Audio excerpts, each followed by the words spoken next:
38.73. You all saw my math skills. 37, high here, 37.19. 38.73.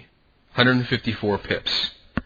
So can you see how even if you'd have gotten whipsawed in here, that's going to make up for it. Okay, let's just take a look briefly. What that possible stop would have been 73 pips plus. So even the aggressive trader here, you'd still be up 81 pips. You'd still be to the good. Now, of course, the conservative trader would actually be making just a tad more. That's not always the case, though, everybody. It's not always the case. It doesn't close below. It's continuing. Holy moly. Holy moly.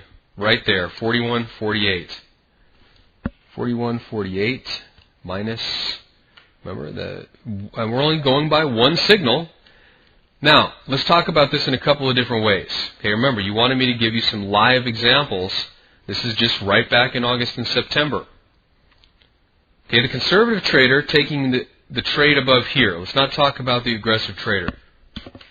That's getting in back here at 1.37, what was that? 19. Then it's getting in over here. Whoops.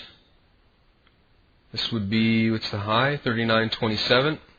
1.3927. 1.3719. And then finally out up here at 41.48.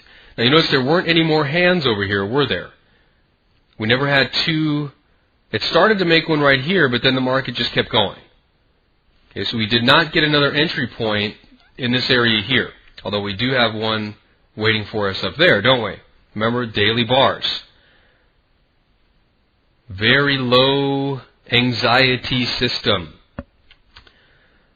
So let's do the math. We've got 41.48 minus 39.27. Whoops.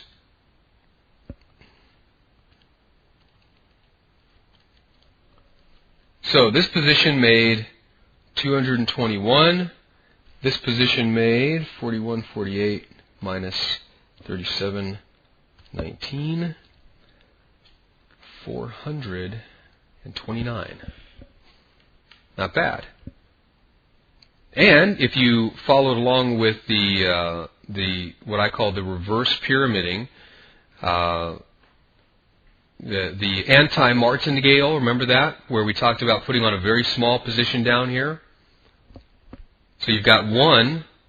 So you'd have one lot at 429, but then you'd have what? 5 at 221. So now let's look at what that might be. So you'd have 429 plus 221 times 5, 1105.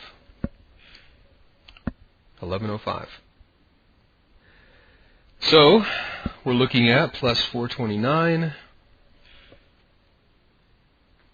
1534. Using the anti-martingale strategy. Now, of course, you don't want to go crazy with the second position, and we'll talk about, what that can mean and in later videos. Okay, but this is again just live examples. Live examples. Now, the interesting thing is when the trend does start, the good thing about entering on these isolated highs is that's usually when you get the spurts up, don't you? Okay, so all the way up until this point right here, even if you had gone down there. You had this little drawdown, you've got a small position on. It's only when the move really gets underway that we have a large position on.